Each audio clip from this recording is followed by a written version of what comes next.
ඔන්න ඉතින් සාදරයෙන් පිළිගන්නවා Simple Mind YouTube channel එකට. ඔන්න ඉතින් යාළුවනේ අද smart test video එකකුත් තරන් ආවේ ඔයාට හිතලා උත්තර දෙන්න පුළුවන් සුපිරිම smart test එක. ඉතින් අද smart test එකෙත් ඔයාට ප්‍රශ්න 10ක් අරන් ඇවිල්ලා තියෙනවා. ඉතින් ඔයාට එක ප්‍රශ්නයකට උත්තර දෙන්න තප්පර 5ක් කාලයක් හම්බ වෙනවා. ඔයා හරියටම ගෙස් කරන එක ප්‍රශ්නයකට ලකුණු 10ක් හම්බ වෙනවා. ඔයාට smart test එක අන්තිමේදීම හම්බ වෙන ලකුණු ගානත් අනිවාර්යයෙන්ම පහලින් කමෙන්ට් එකක් දාන්න යන්න අමතක කරන්න එපා. එහෙනම් යාළුවනේ වීඩියෝ එක ලයික් එකකුත් දාන්න. එහෙනම් අපි යන් අපේ ස්මාර්ට් ටෙස්ට් එකට. එහෙනම් අපි යන් අපේ පළවෙනි ප්‍රශ්නෙට. ඔයාට හම් වෙන පළවෙනි ප්‍රශ්නේ තමයි මේ රූප දෙකෙන් කියවෙන්නේ අපි එදිනදා ජීවිතේ ගොඩක් පාවිච්චි කරන සමාජ මාධ්‍යයක් ගැන. මේක නම් ඉතින් ඔයා පාවිච්චි නොකර ඉන්න විදියක්ම නැහැ. එහෙනම් ඔයාගේ තප්පර භාවටන් ගන්නවා. හරියටම උත්තරේ ගෙස් කරමු බලන්න.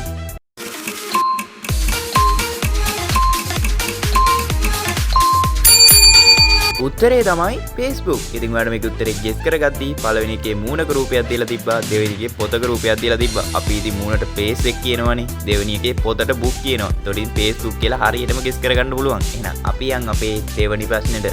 ඔයාට හම් වෙන දෙවෙනි ප්‍රශ්නේ. මේ රූප දෙකෙන් කියවෙන්නේ අපි ගොඩක් පාවිච්චි කරන සමාජ මාධ්‍යයක් ගැන. මේ පැත්තේ ඉන්න පුද්ගලයා ඔයා හිතන්නකෝ මේ ඉන්නේ මං කියලා. එහෙනම් ඔයාගේ තප්පර පහ පටන් ගන්නවා. හරියටම උත්තරේ ගෙස් කරමු බලන්න.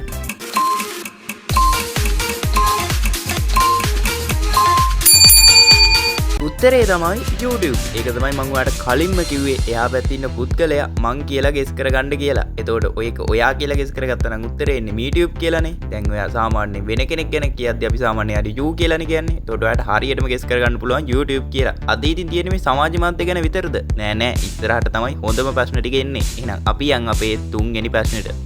ඔයාට හම් වෙන තුන්වෙනි ප්‍රශ්නේ තමයි මේ රූප දෙකෙන් කියවෙන්නේ සුපිරි වීරයෙක් ගැන. ඉතින් මෙයා ගැන හින්ට් එකක් දුන්නොත් මෙයා Avengers වගේ චිත්‍රපටි වලත් හිටියා. එහෙනම් ඔයාගේ තප්පර පහ පටන් ගන්නවා. හරියටම උත්තරේ ගෙස් කරමු බලන්න.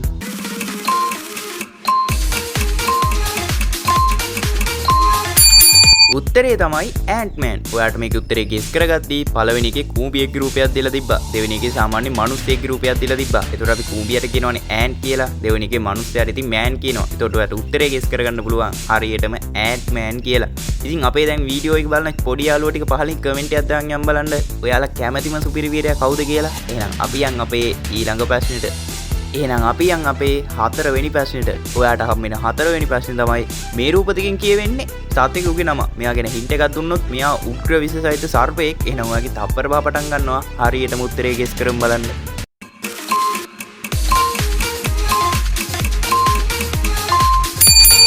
උත්තරේ තමයි මුදු කරවලා. ඉතින් ඔයාලට මේක උත්තරේ ගෙස් කරගද්දී පළවෙනි එකේ මුදුවර රූපයක් දීලා තිබ්බා. දෙවෙනි එකේ ලොකු කරවලෙක්ගේ රූපයක් දීලා තිබ්බා. ඒතකොට ලේසියෙන්ම ගෙස් කරගන්න පුළුවන් මුදු කරවලා කියලා. ඉතින් මේ ප්‍රශ්නේ අපේ ඊළඟ ප්‍රශ්නට පොඩ්ඩක් සම්බන්ධ වෙනවා. ඉතින් ඒක ලොකු සම්බන්ධයක් නෙමෙයි. ඔයාට ඊළඟ ප්‍රශ්නේ තියෙන්නේ හරීම අක්ෂර වින්‍යාසයක් තෝරන්න. ඔයාට මොකද රූප මොකුත් හම්බෙන්නේ නැහැ. එහෙන් ප්‍රදේශයක්වත් ගෙස් කරන්න නෙමෙයි තියෙන්නේ. ඉතින් ඔයාගේ සිංහල දැනුම තමයි බලන්න යන්නේ. දැන් ඉතින් මුදු කරවලෙක් ඔයා පාරේ යද්දි සෙට් වුණා කියන්නකෝ. එතකොට ඉතින් ඒක ලොකු ප්‍රශ්නයක් නේ. ඌ කෑවොත් එහෙම බේතුත් නැහැ. ඒකත් ප්‍රශ්නයක්. ඉතින් ප්‍රශ්නයක් කියලා හරියටම ලියලා තියෙන වචනේ පහලින් කමෙන්ට් එකක් දාන්න වන්න මේ දෙකෙන් තෝරලා. මම මේකේ ඔයාට උත්තරයක් දෙන්නේ නැහැ. ඔයාට මේකෙත් ඔයාගේ හිතින් හිතලා තමයි උත්තරේ දෙන්න තියෙන්නේ. එහෙනම් අපි යන් අපේ ඊළඟ ප්‍රශ්නෙට. ඔයාට හම් වෙන 6 වෙනි ප්‍රශ්නේ. ඔයාට හම් වෙන 6 වෙනි ප්‍රශ්නේ තමයි මේ රූප දෙකෙන් කියවෙන්නේ එළවලු වර්ගයක් ගැන. මේක නම් ඉතින් ගොඩක්ම ලේසි ප්‍රශ්නයක් නේ. ඔයාගේ තප්පර පහ පටන් ගන්නවා. හරියටම උත්තරේ ගෙස් කරමු බලන්න.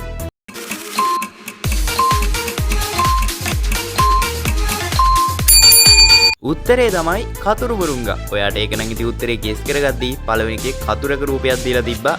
දෙවෙනි එකේ මුරුංගා වල රූපයක් දීලා තිබ්බා.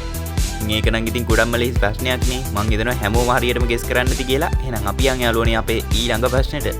ඔයාට හම් වෙන 7 වෙනි ප්‍රශ්නේ. ඔයාට හම් වෙන 7 වෙනි ප්‍රශ්නේ තමයි මේ රූප දෙකෙන් කියවෙන්නේ ලංකාවේ ප්‍රසිද්ධ ස්ථානයක්. ඉතින් මේක ගැන හින්ට් එකක් දුන්නොත් මේක තියෙන්නේ බස්නාහිර පළාතට වෙන්න. එහෙනම් ඔයාගේ තප්පර පහ පටන් ගන්නවා. හරියටම උත්තරේ ගෙස් කරමු බලන්න.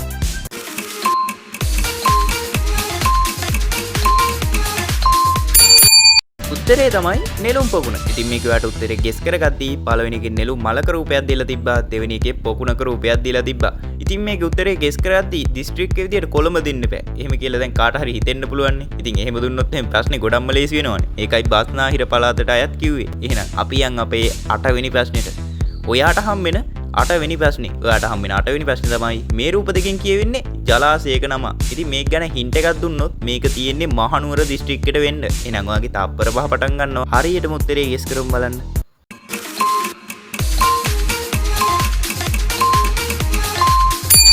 උත්තරේ තමයි රන් ටැඹේ. ඉතින් ඔයාලට මේකේ උත්තරේ ගෙස් කරගද්දී පළවෙනි එකේ රත්තරන් වර රූපයක් දීලා තිබ්බා. දෙවෙනි එකේ ගල් කණුවක රූපයක් දීලා තිබ්බා. අපි ඉතින් ගල් කණුවට ටැඹ කියලා කියනවනේ. ඒකට ඔයාලට උත්තරේ හරියටම ගෙස් කරගන්න පුළුවන් රන් ටැඹේ කියලා. එහෙනම් යාළුවනේ අපි යන් අපේ ඊළඟ ප්‍රශ්නෙට. එහෙනම් අපි යන් අපේ 9 වෙනි ප්‍රශ්නෙට. ඔයාට හම්බෙන්නේ 9 වෙනි ප්‍රශ්නේ තමයි මේ රූප දෙකෙන් කියවෙන්නේ අපි ගොඩක් කන්න කැමති කෑම වර්ගයක් ගැන. මේක නම් ඉතින් ගොඩක්ම ලේසි ප්‍රශ්නයක් නේ. ඔයාගේ තප්පර පහ පටන් ගන්නවා. හරියටම උත්තරේ ගෙස් කරමු බලන්න.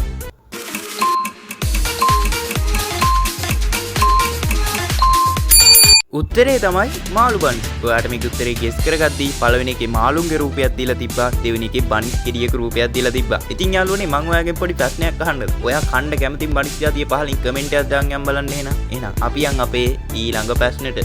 ඔන්න ඉතින් යාළුවනේ අපේ ස්මාර්ට් ටෙස්ට් එකේ දැන් අන්තිම ප්‍රශ්නේ තමයි තියෙන්නේ. ඔයාලට 10 වෙනි ප්‍රශ්නේ කියලා ගොඩක් අමාරු ප්‍රශ්නයක් හම්බෙන්නේ නැහැ. ගොඩක් ලේසි ප්‍රශ්නයක් තමයි හම්බෙන්නේ. එහෙනම් අපි යන් අපේ 10 වෙනි ප්‍රශ්නෙට.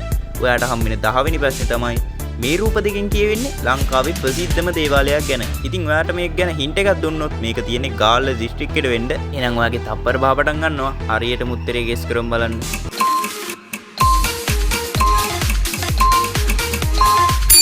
උත්තරේ තමයි සීනිගම. ඔයාට උත්තරේ ගෙස් කරගද්දී පළවෙනි එකේ සීනිවර රූපයක් දීලා තිබ්බා. දෙවෙනි එකේ ගමක රූපයක් දීලා තිබ්බා. එතකොට ඉතින් ඔයාලා ලේසියෙන්ම ගෙස් කරගන්න පුළුවන් සීනිගම කියලා.